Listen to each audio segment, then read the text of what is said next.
बिजली आती नहीं थी, फिर भी बिजली का बिल पूरा आता था। एक मुख्यमंत्री खुद चल के उस किसान को मनाने उसके गांव सिसौली पहुंचा। 5 लाख किसान 14 राज्यों से अपनी भैंस, बैल, बैलगाड़ी, हुक्के और ट्रैक्टर लेके दिल्ली के बीचों बीच आके बैठ गए। इंडिया गेट, राष्ट्रपति भवन और नॉर्थ साउथ ब्लॉक के ठीक बीचों बीच। सरकार ने उन्हें भगाने के लिए पहले उनका पानी काटा, उसके बाद उनके खाने की सप्लाई रोक दी गई। उसके बाद आधी रात को लाउड स्पीकर पे तेज आवाज में गाने बजाए गए ताकि किसान और उनके जानवर परेशान होकर चले जाएं, परंतु किसान जो थे वो टस से मस नहीं हुए। उसी समय कुछ दिनों बाद पूर्व प्रधानमंत्री इंदिरा गांधी की पुण्यतिथि की रैली के लिए स्टेज बनाया जा रहा।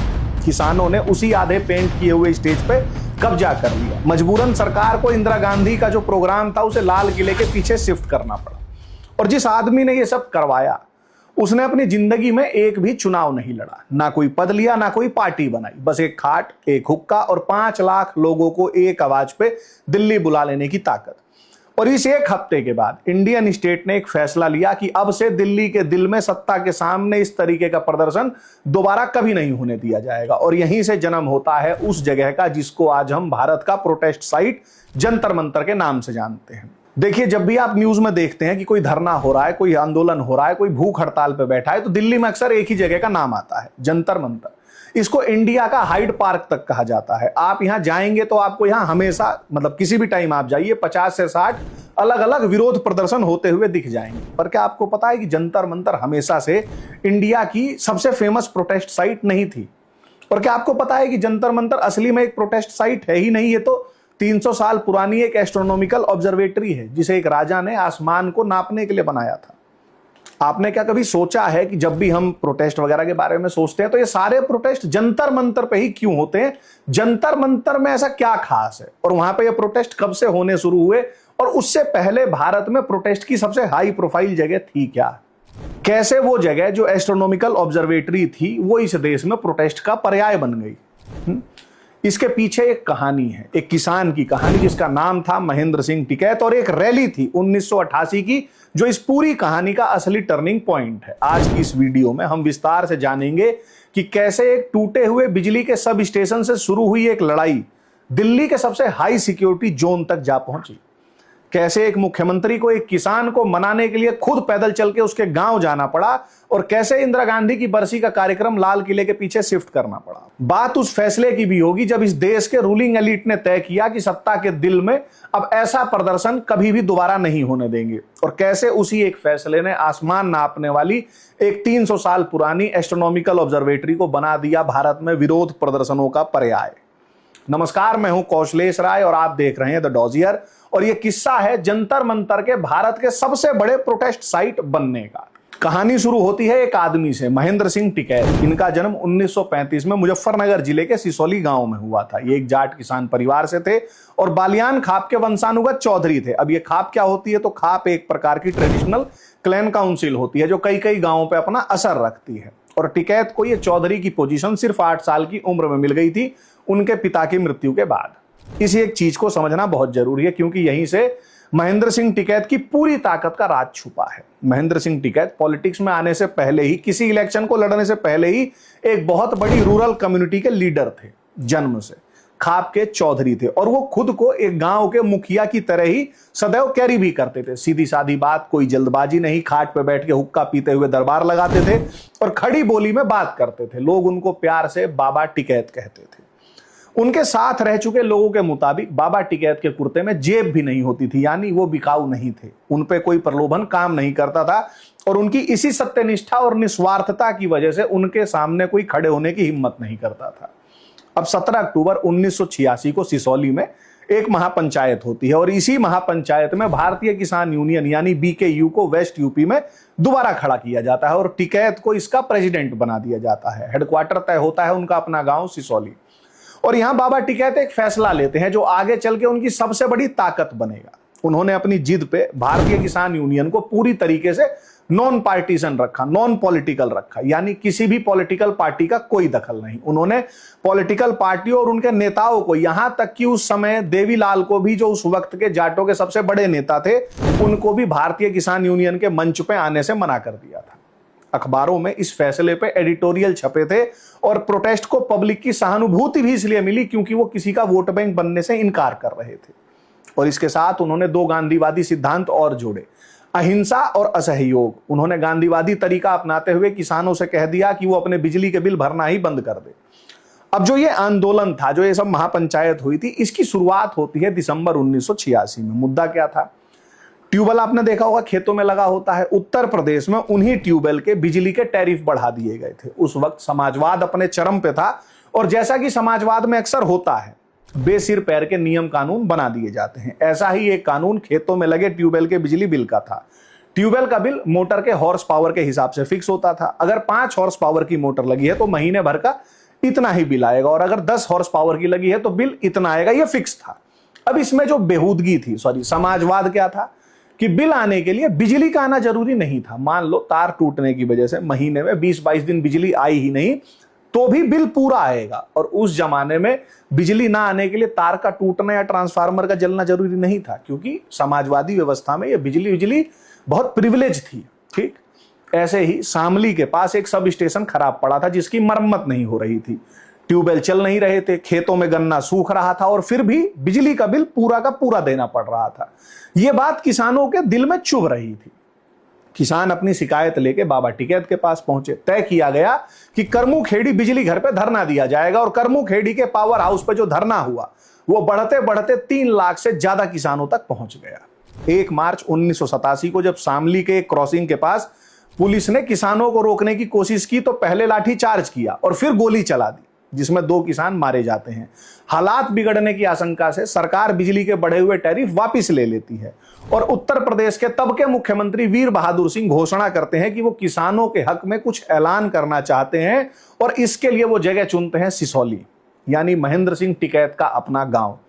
अब यहां एक सीन है जो पूरे टिकैत को एक लाइन में समझा देता है कि वो थे कैसे।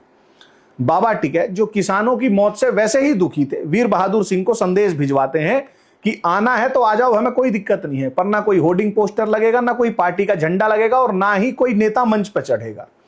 वीर बहादुर सिंह ये सारी शर्तें मान जाते हैं।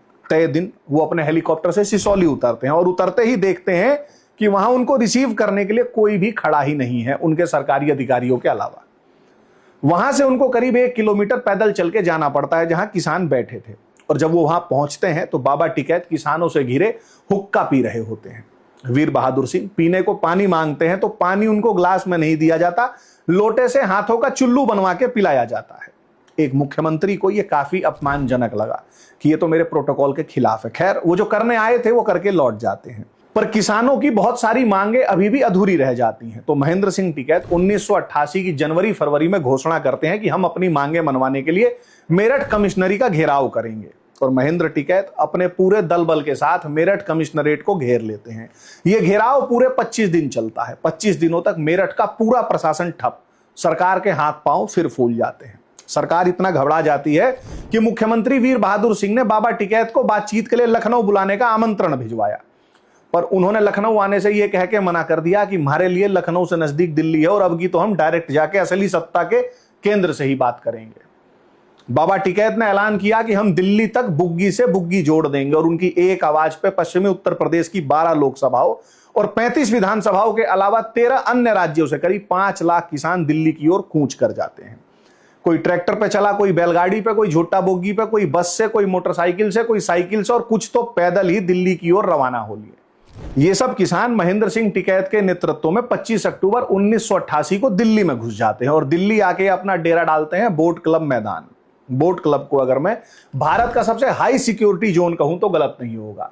यहां पे प्रधानमंत्री का ऑफिस है, एक तरफ राष्ट्रपति भवन, एक तरफ इंडिया गेट, एक तरफ साउथ ब्लॉक, एक तरफ नॉर्थ ब्लॉक, यानी इंडिया का जो पूरा रूलिंग एलीट है वो यहीं बैठता है। इस पूरे रूलिंग एलीट का सेंटर पॉइंट लुटियंस दिल्ली का centre of heart, Lutyens Delhi के ठीक बीचों बीच, और इसको यादगार बनाया इसकी इमेजरी ने।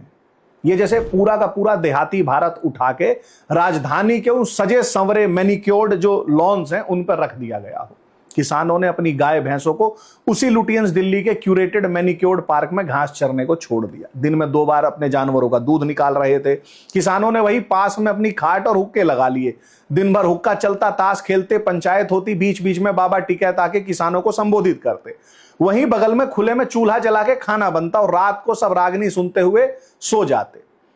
पूरे कैंप को एक गांव की पंचायत की तरह चलाया जा रहा था।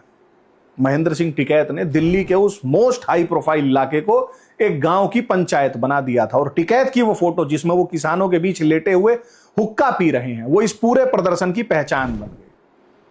अच्छा, कांग्रेस वाले उसी जगह इंदिरा गांधी की बरसी मनाने वाले थे, स्टेज बन रहा था। किसानों ने कांग्रेस के बैनर फाड़ के उसी स्टेज को अपना बना लिया और उन किसानों को हटा ना पाने की वजह से सरकार को इंदिरा गांधी का वो पुण्यतिथि वाला कार्यक्रम लाल किले के पीछे ग्राउंड में शिफ्ट करना पड़ा।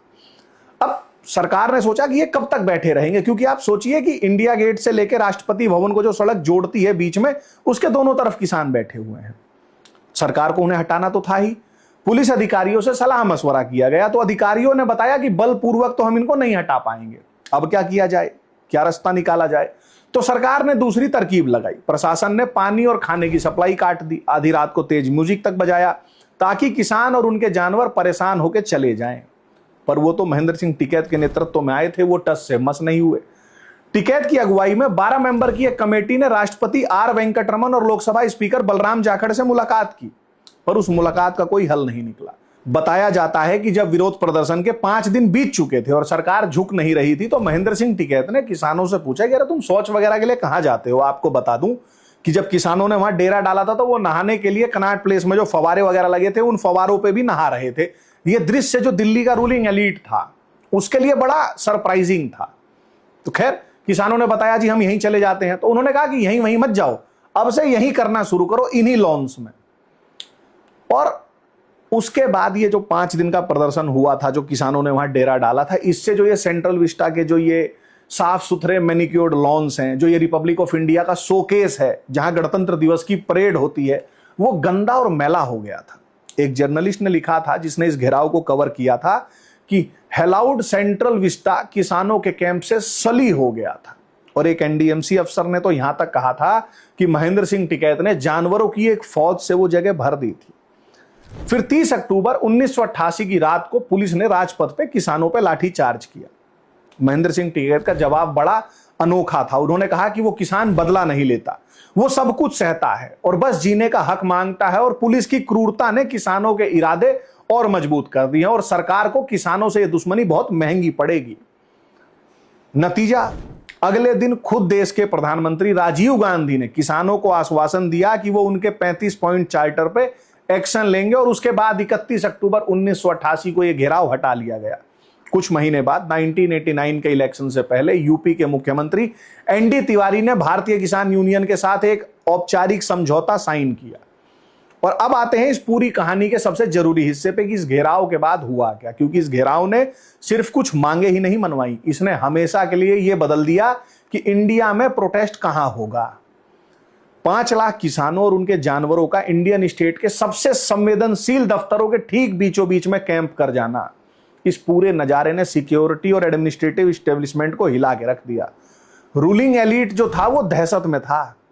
ये दृश्य लुटियंस की उस रूलिंग एलीट के लिए शिवर्स डाउन द स्पाइन वाला हाल था। उनको यकीन ही नहीं हो रहा था कि ये वही गांव के किसान हैं जिनको हम कीड़े मकोड़े से ज्यादा नहीं समझते, जिनकी किस्मत का फैसला हम मुट्ठी भर लोग यहीं बैठ के दिल्ली में किया करते हैं। और आज ये किसान हमारी ही छाती पर चढ़ाए हैं। एक तरह से भारत जो है वो इंडिया में घुस गया था, या कहूं कि इंडिया की छाती पर चढ़ आया था। उस वक्त के दिल्ली पुलिस के डीसीपी रहे नीरज कुमार, जो बाद में दिल्ली के पुलिस कमिश्नर बने, उनके शब्दों में वो भीड़ जो थी वो अनमैनेजेबल थी। पूरा राजपथ प्रदर्शनकारियों से भरा हुआ था। ऐसा लग रहा था कि जैसे नेशनल स्टेडियम और विजय चौक के बीच की पूरी जगह निगल ली गई हो। और ये प्रोटेस्ट संसद के शीतकालीन सत्र से कुछ ही दिन पहले उस इलाके में वीआईपी मूवमेंट को भी रोक चुका था। एक सत्र जो तभी आगे बढ़ा जब सरकार झुक गई। उसी समय इंडियन स्टेट के रूलिंग एलीट ने तय कर लिया कि यह बोट क्लब पे दोबारा कभी भी ऐसा नहीं होने दिया जाएगा। और इसका पॉलिटिकल बिल अगले ही साल आ भी गया, लेकिन पास नहीं हो पाया क्योंकि किसानों के गुस्से और बोफोर्स घोटाले के बोझ तले राजीव गांधी की वो भ्रष्टाचारी सरकार, जिसने 1984 में 404 सीटें जीती थी, सत्ता से बाहर हो गई और वीपी सिंह प्रधानमंत्री बने। वीपी सिंह का भी कार्यकाल बहुत लंबा चला नहीं, वो साल भर से भी कम समय तक प्रधानमंत्री रहे। उनके बाद प्रधानमंत्री बने युवा तुर्क कहे जाने वाले चंद्रशेखर। ये भी लगभग 8 महीने ही प्रधानमंत्री रह पाए, यानी कुल मिला के केंद्र में अस्थिरता का माहौल था, इसलिए बिल को लेकर बात ज्यादा आगे बढ़ नहीं पाई। अब एक दिलचस्प बात, शुरू में इस घेराव का बिल्कुल उल्टा असर हुआ। कुछ सालों के लिए इस 1988 के घेराव ने बोट क्लब को सीरियस पॉलिटिकल थिएटर का सबसे बड़ा पता बना दिया। टिकैत के आंदोलन के बाद के महीनों और सालों में ये रैलियों के सबसे बड़े ग्राउंड्स में से एक बन गया और सिर्फ वही नेता यहां दरबार लगाते थे जिनके पीछे वास्तव में जन समर्थन होता था। अगर आप उस दौर की फोटो आर्काइव्स को देखेंगे तो वो एक रोल कॉल की तरह पढ़ी जा सकती हैं। अटल बिहारी वाजपेयी, वीपी सिंह, चंद्रशेखर, देवीलाल, काशीराम, जॉर्ज फर्नांडिस और खुद राजीव गांधी, सबने इन्हीं लॉन्स पे भीड़ को संबोधित किया। स्वतंत्रता सेनानी राजनारायण एक बार वहां जमीन पर लेट के अनशन पे बैठ गए थे। थोड़े समय के लिए उस किसान के कैंप ने बोट क्लब को इंडियन पॉलिटिक्स का सबसे प्रेस्टिजियस मंच बना दिया था, पर वही प्रतिष्ठा इसकी बर्बादी बनी। इतना भव्य, सत्ता के इतना नजदीक और इतना वल्नरेबल वेन्यू, स्टेट ये देख चुका था कि 5 लाख लोग इसके साथ क्या कर सकते हैं, इसीलिए इसको किसी भी कीमत पे खुला नहीं छोड़ा जा सकता। और फिर 6 दिसंबर 1992 को जब हिंदुओं ने अपना मंदिर रिक्लेम किया तो उसके बाद भाईजानों ने आसपास हिंसा करनी शुरू कर दी। देश में सिक्योरिटी का माहौल बहुत टेंस था। 1993 में बंबई में सीरियल बम ब्लास्ट हमने देखे और इसी माहौल में कांग्रेस सरकार ने बोट क्लब पे प्रोटेस्ट बैन कर दिया, सिक्योरिटी का हवाला देके और साफ साफ ये कह के कि ये वेन्यू सत्ता के सबसे अहम दफ्तरों के खतरनाक रूप से नजदीक है, डेंजरसली नियर। और प्रदर्शनों को करीब 2 किलोमीटर दूर जंतर मंतर पे शिफ्ट कर दिया गया। जंतर मंतर को प्रोटेस्ट के लिए इसलिए चुना गया ताकि सरकारी अफसरों को 1988 जैसी परेशानी दोबारा ना उठानी पड़े। संसद के पास होने का प्रतीकात्मक फायदा भी मिल जाए, पर जगह जो है वो तंग है, बस 2 ही रास्ते आसानी से बैरिकेड हो जाएंगे और इतनी छोटी जगह है कि बेकाबू भीड़ कभी समा ही नहीं सकेगी। सत्ता ने विरोध को एक डिब्बे में बंद कर दिया था और यहीं से जंतर मंतर एक प्रोटेस्ट साइट के रूप में जाना जाने लगा। वो जंतर मंतर जिसे आमेर और जयपुर के महाराजा सवाई जय सिंह जी ने 3 सदी पहले एक एस्ट्रोनॉमिकल ऑब्जर्वेटरी के रूप में बनवाया था। जी, जंतर आया था संस्कृत के यंत्र से यानी उपकरण, और मंत्र आया मंत्रणा से यानी गणना करना, मतलब गणना करने वाला यंत्र। 1993 के बाद जंतर मंतर धीरे धीरे विरोध प्रदर्शनों का पर्याय बना। इसे इंडिया का हाइड पार्क कहा जाने लगा, लंदन के उस मशहूर पार्क की तरह जहां कोई भी आकर प्रोटेस्ट कर सकता है, अपनी बात रख सकता है। आप सोचें कि जो जगह एक राजा ने 300 साल पहले इसलिए बनवाई थी कि वो जमीन पर खड़े होकर आसमान को नाप सके, सूरज और तारों की चाल समझ सके, वही जगह आज इसलिए जानी जाती है क्योंकि वहां खड़ा होकर आम आदमी सत्ता को नापता है कि वो उससे कितनी दूर है, कितनी ऊंची है और कितनी अनसुनी है। जयसिंह के वो यंत्र आज भी वहां खड़े हैं, खामोश सूरज की परछाई गिनते हुए। जो यंत्र कभी सूरज और तारों की चाल नापने के लिए बने थे, उनके इर्द गिर्द की वो जमीन अब कुछ और ही नापने लगी है, जनता और उन पर राज करने वालों के बीच की दूरी। और शायद सबसे बड़ा सवाल यही है कि एक लोकतंत्र की पहचान इससे होती है कि वो विरोध को कितने करीब आने देता है या इससे कि वो उसे कितनी दूर ढकेल देता है। इसका फैसला हम आप पर छोड़ते हैं। तो दोस्तों, ये वीडियो थी जंतर मंतर कैसे इंडिया की सबसे बड़ी प्रोटेस्ट साइट के रूप में डेवलप हुआ। वीडियो आपको कैसी लगे कमेंट बॉक्स में हमें जरूर बताएं। वीडियो को लाइक करें, शेयर करें, चैनल को सब्सक्राइब करें और अगला वीडियो हम किस पे बनाएं कमेंट बॉक्स में आप हमें बता भी सकते हैं। धन्यवाद।